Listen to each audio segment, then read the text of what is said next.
Hello, Tasha. How are you? Good, thanks, Trav. Excellent. Welcome to the Bucket List Life podcast. I'm so stoked that you found it time in your busy schedule to hang out with us today. Looking forward to it. Excellent, excellent. Whereabouts in the world are you?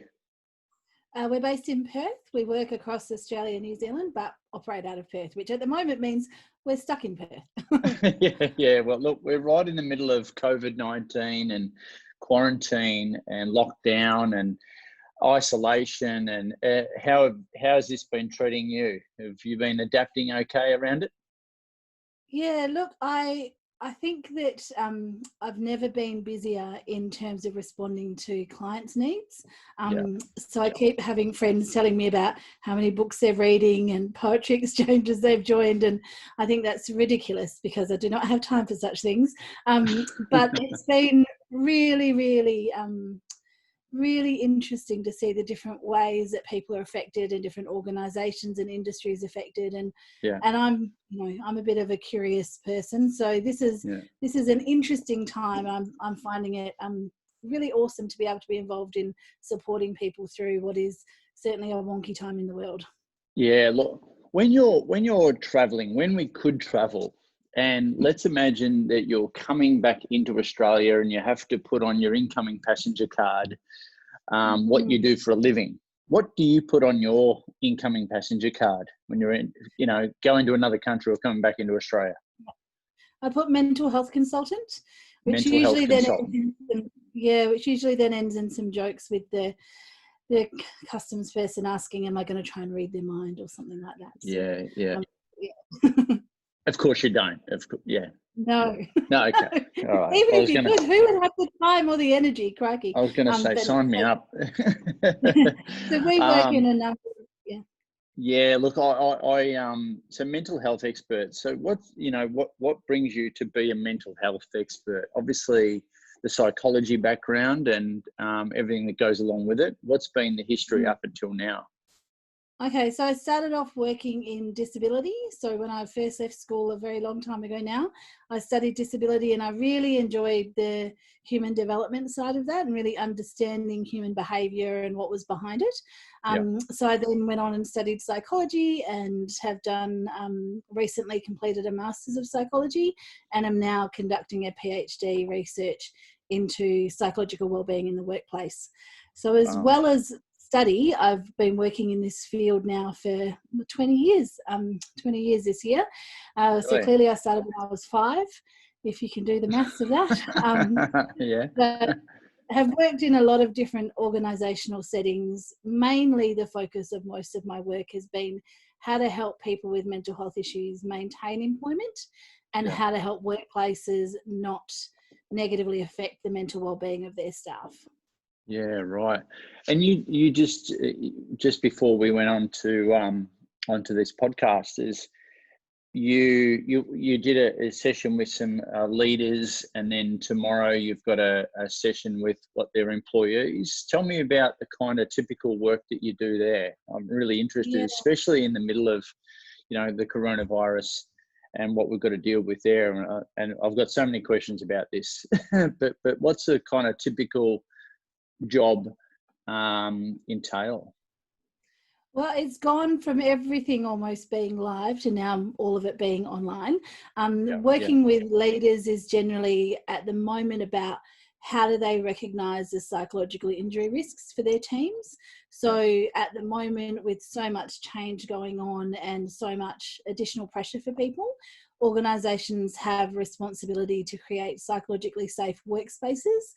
And that means that if you've got teams working from home or who've got disrupted workflows, you need to keep that in mind. So I've been really working with them at that strategic and governance level about what they actually need to do to manage those risks. And even while we're in the midst of reaction, still to try to be as proactive and preventative as possible, which is, I think, really key for organisations at the moment.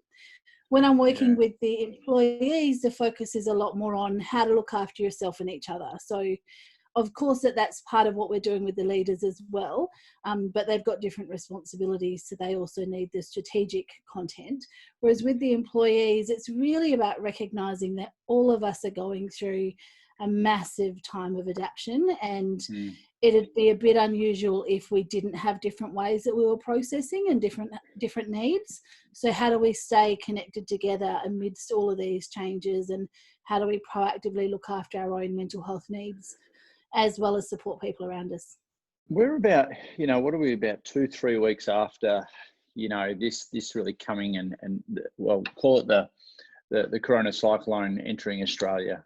And I'd love to know, what are the most common, there's phases to this. There's also the most common things that you're hearing from people. Love to know that. And the most common, I guess, advice that you're giving back to them, both leaders and people working for them.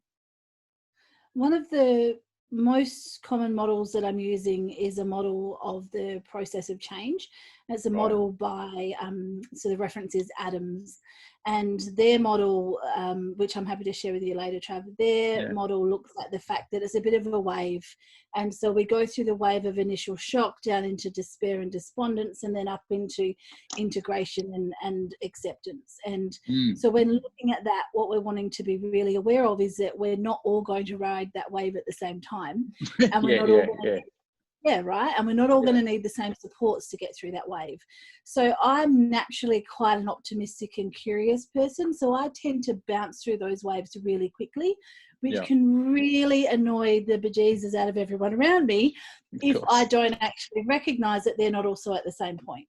So, and I think that that's something that I've been trying to be really conscious of, even in my engagement with colleagues who are in very similar areas to me, is that we're all bouncing at different rates. And so one of the keys is to focus on connection, and how do we stay connected even though we're bouncing at different points. So it's really about looking at that idea of wherever you're at is okay.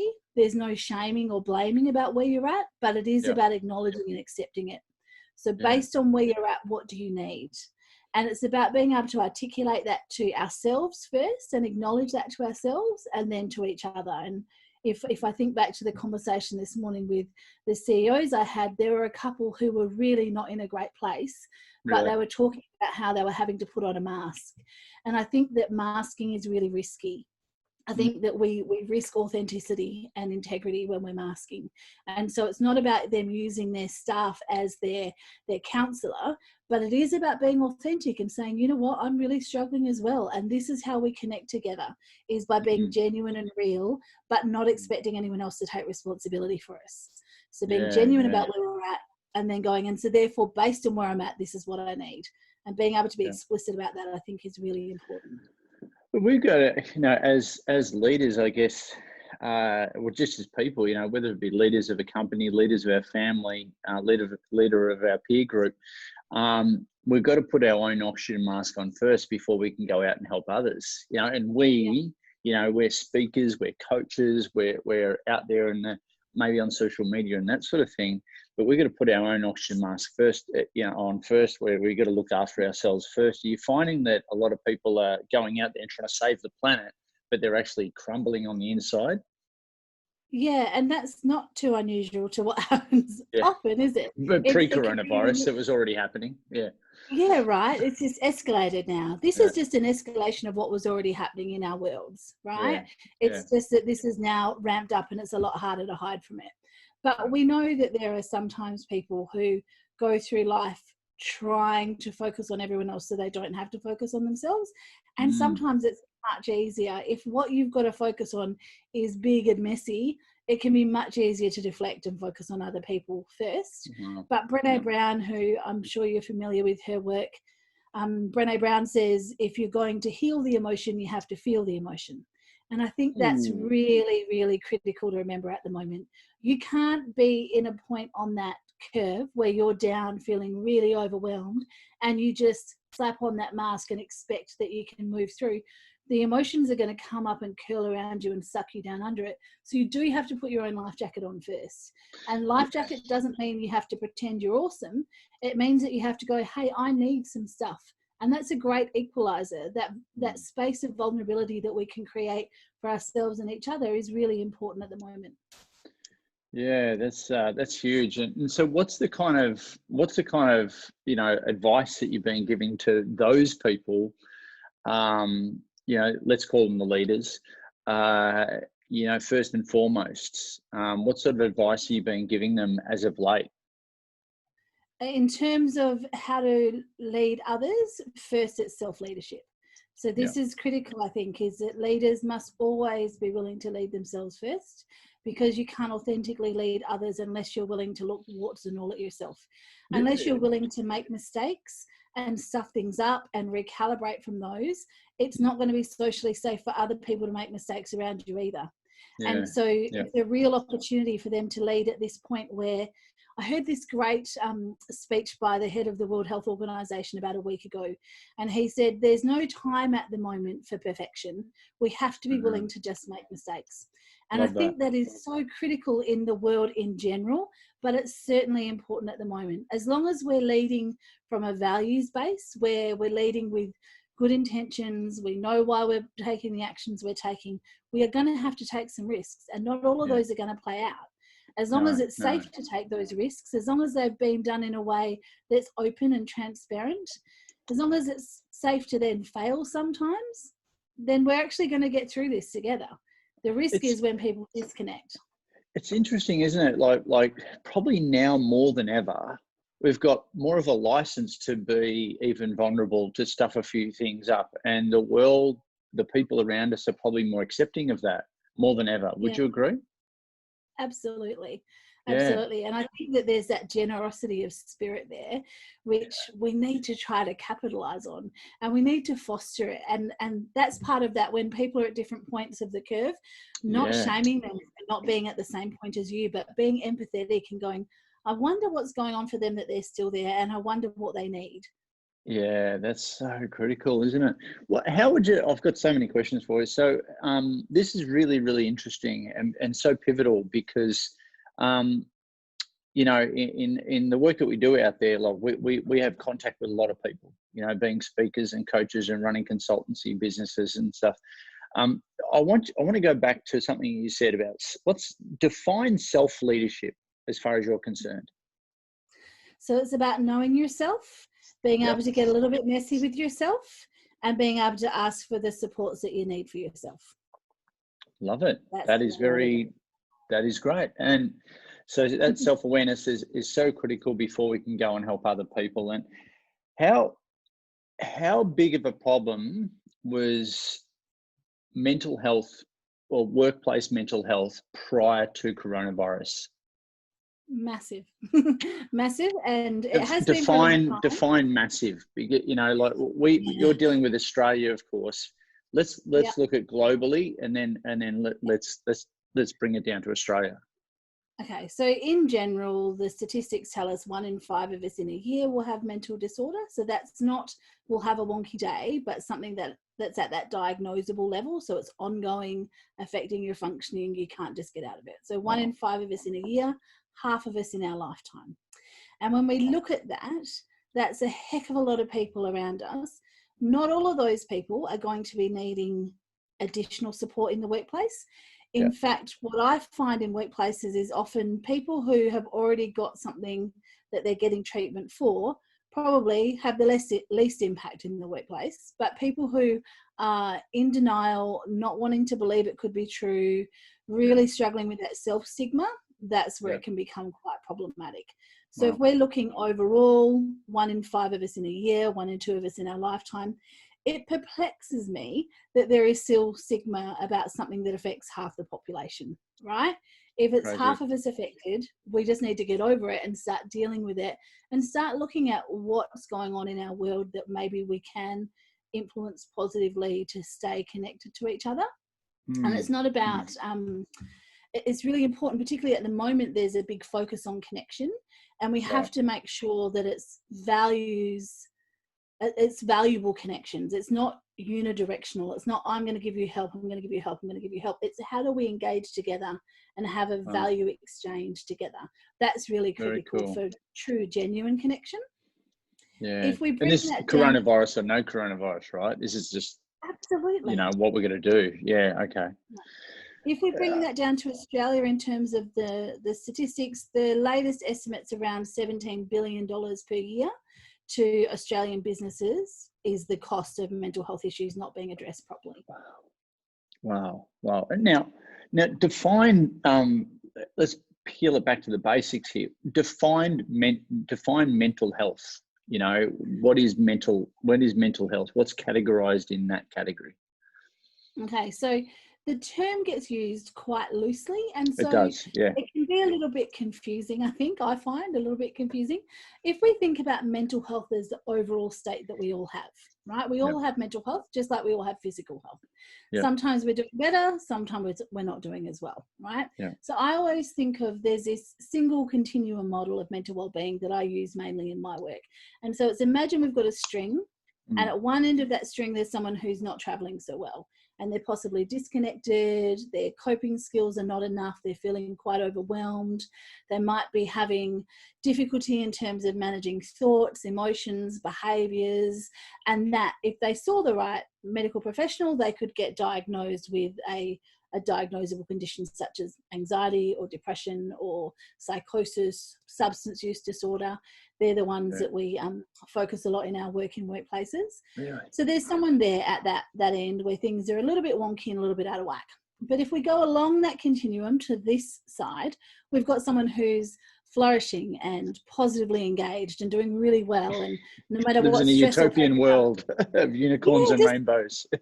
Well, I think even more than that, actually flourishing in life. So their roles and relationships are what they want them to be. Cool. They don't have this utopian life of no stress or challenges. It's just that they're equipped to deal with them. So any stress or pressure comes their way, kwacha, ninja shields are up and they've actually got it covered. And the reality is, if we think of that continuum, it's not static and it's not binary. It's not you're either here or here. It's fluid. And we'll all fluctuate up and down that continuum at different times. What we know is that so as I said before, the 1 in 5 in a year is down here. But only in Australia, only about a third of those people get diagnosis and treatment. And there's lots of different models of treatment, but and that has to be really individually approached as to what treatment and supports works for individuals. But only about a third of people actually get that support here. What we know is that many of us will have points at this midpoint. So if we think of the continuum, the midpoint, I call that the funk. So the midpoint is not like a funky funk, but like a kind of, everything just kind of sucks a bit, right? That's also normal. So we don't want to pathologize the human experience of that funk and assume that every time you have something negative happening, you have mental disorder, because you don't. Funk is also normal. Depression's such an overused word, isn't it? It is. So when my husband was lamenting back in January, I'm so depressed about the Dockers, they're never going to have a good season. He was right. 1, because of global pandemic. 2, because the Dockers are never going to have a great season. So that's a different story, right? But that's not, darling, you are not actually depressed. You're just having a bad hour. A bit delusional that you keep paying membership, but that's another story. So if we think down here at this end of the continuum where people are really struggling, what we want to do is avoid getting there. But if you think about it in Australia, look at that continuum. Which bit do we focus on in all of our community education campaigns? Down the bottom. This bit, right? But that's not a preventative model. That's not a proactive model. That's why some of your work is so exciting, because what you're doing is you're asking people to get some control back over how they design their life, what they're creating in their life. And that's where we get to the midpoint and up. That's where we actually look at building those positive things into our life that won't always buffer against mental disorder, but can certainly help buoy us up a little bit. I love that, Tasha, because, like my biggest issue in the work that I do is obviously the bucket list guy, and what we're doing with our bucket list coaches around the world is largely focused on positive psychology. We've just put this, I guess, theme brand over the top called bucket list. And it's all about helping people find more meaning, more purpose, more fulfillment in life, be happier. But, for instance, and I say this really bluntly because my best mate passed away from had a stage 4 brain tumor at 41, passed away last year. And I'd done a heap of my bucket list stuff with Cam, and I'm like, Cam, you know, the years and years, we knew each other for about 7 years, and I'm like, Cam, why don't you get involved in a lot of these cancer, you know, cancer meetup groups and cancer support, and you know, go and speak to some professionals. He's like, why do I want to sit around and actually talk about the problem when I know what the end result's going to be? It's pretty straightforward. Stage 4, that's pretty bad. So why just go over and over and over again? Why don't just get on with it? And I thought it was such an interesting way. I don't know how I'd be in that situation, but that was what he chose.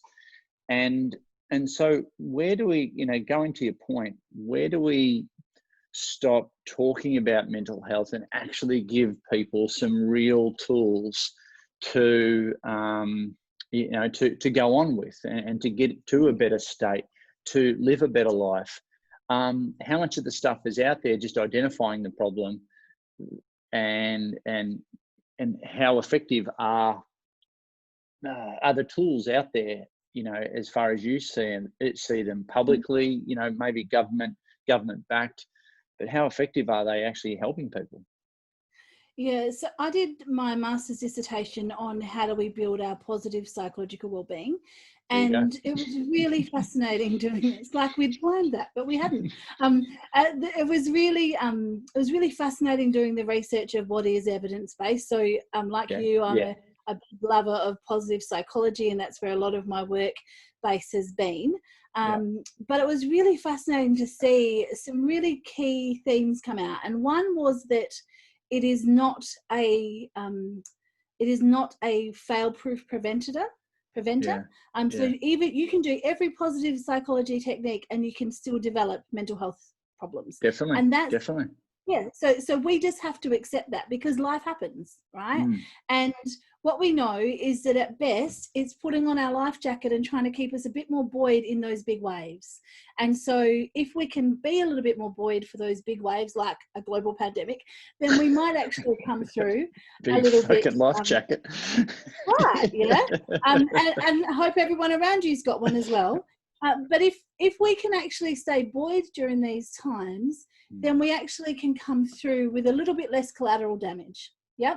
But even with all of the best positive psychology techniques in your life, you can still experience mental disorder. And there is some of that we just don't know why. And there's some that in hindsight you can look and go, oh, well, that probably was a contributing factor. And other times, absolutely no idea. And so we have to be really open about that. It's not a definitive. And as humans, we like control. So we like to think, well, I can control it by doing every positive psychology thing. And if everyone else does it too, then they'll be fine as well. It's not as simple as that. That's too reductionist model. So that was the one thing, is that it's not totally preventable, but it is certainly influenceable. And it can help us to bounce back quicker from those big waves when we've got some stuff in our life jacket. There was lots of really interesting examples that came through in the research. And the conclusion that I came to was it's got to be very individualistic. So there are lots of different things we could do. And it's not that there's one thing. And there's a great possibility in that. Because if it's only one thing, then that's too prescriptive, right? Yeah. We need that sense of control and agency. It's another core human need. We need that sense of being the drivers of our own ships. Certainty. And being able to look at a range of things is important. And one of the things that we've produced for a few clients recently is it's like a little daily tick list, and it goes through the 5 key areas of building your mental buoyancy. And we encourage people to, without any judgment, tick for a week. What do they naturally do? And then at the end of that week, go, okay, where could I just recalibrate a little bit? What are the areas I need to put a bit more effort in? And from there, start to build it. I love this. I love this. Making it flexible for people and where they're at is really key. And being really mindful that we don't get so caught up in some of the commercialized rhetoric that says, you know, you can control your thoughts and you need to be grateful to the universe and blah, blah, blah. Some of that stuff is actually really harming, because it simplifies and assumes that people who do experience mental health issues are just not trying hard enough, and that's a bit of BS, to be honest. Really, So that's so we need to be cool. we need to be careful with that. Yeah, I've got I've always had a problem with the happiness movement, and we're just trying to get, have people be happier. And I probably in the early days of me doing my work, I was all about that, maybe being a little bit too prescriptive as well, because, I just don't like the word happy, to be honest. I like the word fulfillment. That's a different thing, but you can be going through depression, find $50 in your front pocket of your jeans that went through the wash, and suddenly you pull out the 50 and you're happy. Maybe, yeah. It's a fleeting emotion. It's a really fleeting emotion. It doesn't last.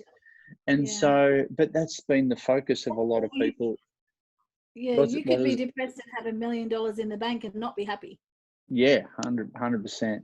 So how do we know if we're coping? So one of the things that I do in my work with people is encourage them to do that continuum model once a month as self-reflection. Yep. So for me, it comes up on the 5th of each month on my Outlook calendar as a reminder to check myself out, to do that process. Cool. And the 5th, just because that's my birth date. And so it just 1 month closer to birthday presents. So that's always good. There you go. so it comes up and I go, okay, so where am I at? And based on where I'm at, what do I need to do? What actions do I need to take? And sometimes where I'm at, I'll go, man, I'm rocking it. This is bloody awesome. How did this happen? And so just keep on doing whatever I'm doing and try to bring some consciousness to how I got there. And other times I'll go, I'm not doing so well. Okay, so therefore, what do I need? What do I need to do now? So it's trying to bring it into consciousness. And at the moment, I'm doing it weekly because I'm feeling a lot of intense pressure with some of the different organizations and individuals that I'm supporting, and I really want to be careful that I don't catch too much of that. And that for me at the moment, so I'm doing it weekly for myself every Monday morning and going, right, where am I at? What do I need to put in place based on what I've got this week? And I think it's as simple and complex as that. It's just about being able to create that space for self-reflection and having someone you trust around you that when you're going, I'm doing all right, they're willing to go, oh, sunshine. Not so much. Bullshit. They're willing to have that conversation with you and go, what I'm noticing is, tell me about that, and be able to hold that space for you. Unfortunately, a lot of people just haven't got that supportive ecosystem around them, have they? It's and Tashi, this is really interesting. I was due to do a talk this week actually to RMIT, to 600 PhD, I don't know, students and people going through their system as part of their one of their global leadership programs. And I've talked at one before, and this was they wanted me to talk about this thing that I'd never heard of before, and this thing was called the loneliness epidemic. Now, I don't know if you've come across this. This was news to me. I'm like, okay, we all know what a freaking pandemic is now. We all know how serious that is. So something to be called an epidemic, which is not as full on as a pandemic, but an epidemic. Wow, this is interesting. And I questioned it, and I researched it, and I was just, privileged to be. I was honoured to be asked to present around this topic that I didn't know anything about, but the organisers saw some of my content that being quite relevant. One of the big things that came out of it was this is the side effect of social media, and we're all comparing our behind the scenes footage with someone else's highlights reel, by doing this. Have you come across this loneliness epidemic, and is it just new, or am I just late to the party? It's been going on for a while, but it's a bit of a silent epidemic, right? There's a real sense of social shame around isolation and loneliness. And we know that for some people, there's a great article out of, I think it's The Age, about weekend loneliness. So I did a bit of media about this a couple of months ago, and we pulled some of the research that they were quoting, and there was a great British study and also some Australian studies around this phenomena of people going home on a Friday and not speaking to another human until Monday morning when they go back to work. Now, if you imagine that at the moment where people are working from home, yeah. Imagine that when people are working from I home, know. they're not even... This is what I'm bringing up. Imagine right now, we're Yep. not even allowed to go out to bars or communicate with other people. And I couldn't imagine. And it was already an epidemic. And it was already a problem. And what age group do you reckon is most affected? I'm going to go young. I'm going to go young. Probably 20s to 30s. I don't know. Yep, that was exactly it. Really? Now, if we think about that, guess. right? Yeah. So that's the age group, and then the age group is the age group that I'm in, and I suspect you're probably close to, is the 44-ish kind of age group. That's about and right. Then it's Thank you, Tasha. then it's the post 60, I think, was the next one. I haven't got the data in front of me, so I'm sketching that together a little bit. But it was the young people, and if we think about it, there is a hyper connectedness in terms of through technology, but some of it is very passive.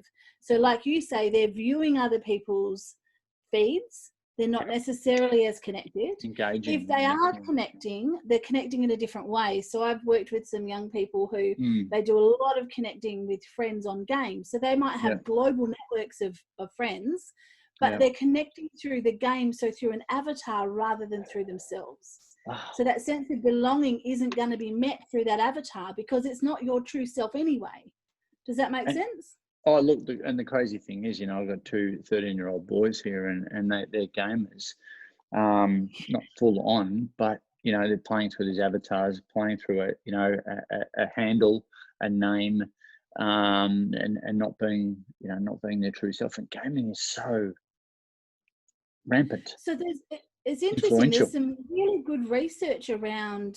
So, my age group parents, we sometimes worry about kids who are on these devices all the time. And in fact, our kids are very, they go to a Montessori school. They don't use much technology at all. And we don't have a lot in the house. We're actually scrambling for laptops at the moment for everyone to be able to school from home.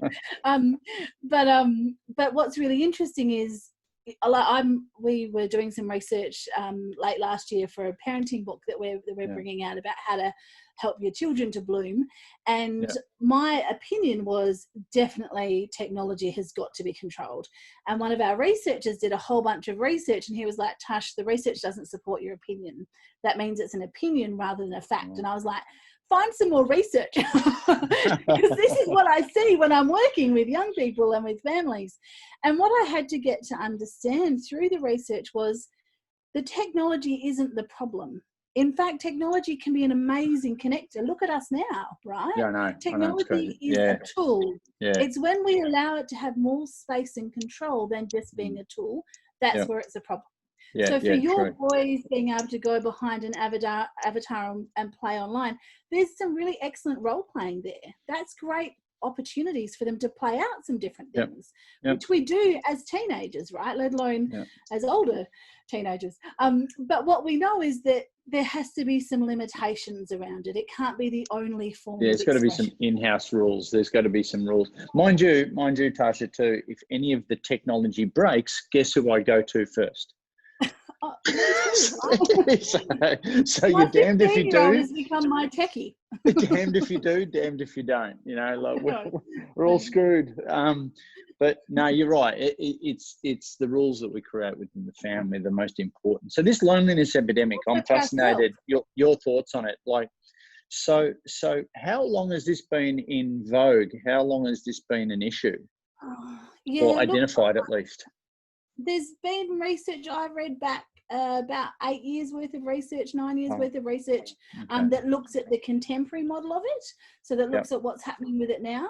But there is a call from the researchers that we need to understand more about it and more of the complexities. And some of the research at the moment, particularly around the weekend loneliness phenomenon, that idea of going to work, but then, being at home and not having anyone over the weekend, that's only one angle. There's also people who don't go to work because of either illness or disability or age-related issues. There's people who go to work but are so disconnected in the workplace that they don't actually feel psychologically safe there. There's people who are working, but they're working by themselves anyway. So solopreneurs and, you know, my brother-in-law on the farm, like there's the cows to talk to, but not necessarily, they don't always answer that. So yeah, there's lots of different angles to it, and to understand it, more research probably has to be done. Look, I find all this fascinating. Obviously, I love what you do, and some of the stuff that you've just talked about. I reckon we could do you know, another interview, and then probably another part 1, part 2, part 3, part 4. I think we can go down the rabbit hole on a few of the things that you've mentioned, but we do have to wrap it up. And one of the things that I always ask guests, Tasha, is imagine there's like a big stadium full of people, right? And there's a big microphone at the top, that big stage at the front, and a big booming microphone at the top. And you've got the chance to select everyone in the audience and select something that you really want to say to them. Who would be in the audience, and what would you love to say? Look, the audience to me would be as diverse as possible. Different age groups, you know, every kind of gender and sexual representation, people with disability, people with no disability, people from every kind of religion and ethnicity, because I think that there is so much more that connects us than what disconnects us. And I love, the more diverse a crowd is, the more excited I think that is for the transfer of energy amongst people. So that would be my ideal group of people to talk to. In terms of what I'd say to them, probably the most common thing that I'm saying to people at the moment that are struggling a little bit with the current times is, you can feel distressed and overwhelmed, and you can still be grateful and kind. These are not either or. They can coexist. So you can feel stressed, you can feel confused, you can feel scared, you can feel totally galumphed. And that's okay to acknowledge that. And you can still focus your energy into the positives. And the 2 positives that I'd say to focus on now: gratitude. So every day, what are the 3 things you're grateful for? And kindness. What have I done that's kind to either myself or someone else today? So if we can focus on those 2 things, gratitude and kindness, that can help stabilize us. But it's not to pretend the angst doesn't also exist. They can coexist. Are we going to go back to normal, or are we going to create a new normal? I think that will tell, that, you know, we will tell. We'll be the drivers of that. And I think that there is enough collective curiosity about what a new normal could look like, that if we foster that. So you said something really interesting before, Trav. You said, you know, the governments, etc., talking about mental illness and what do we do to talk about mental well-being. This is what we do to talk about mental well-being. We talk about it ourselves. We don't wait for governments to create the new normal. We create it, right? Fight the power. Yeah. So we look at it in our own lives and go, these are the choices I'm making. These are the choices I'm making moving out of this. These are the things that I've enjoyed in this and I'm going to maintain. These are the things I haven't enjoyed, and so therefore I need some controls or some fixes from. So, but if we do that in our individuals, our families, our workplaces, that's where the possibility is. Yeah, look, you're spot on. This is actually a reason why I reached out to you, and why I fired up my podcast again, because I really, you know, to amplify what the messages from people like yourselves, Tasha, and to get that out there any way possible. So look, thanks so much for being on the Bucket List Life podcast, Tasha. How can people connect with you? Probably through socials, Blooming Minds Perth, or through our website, bloomingminds.com.au. All right, she's an expert in the field. Thanks so much for being on the show. You're welcome. Thanks for having me.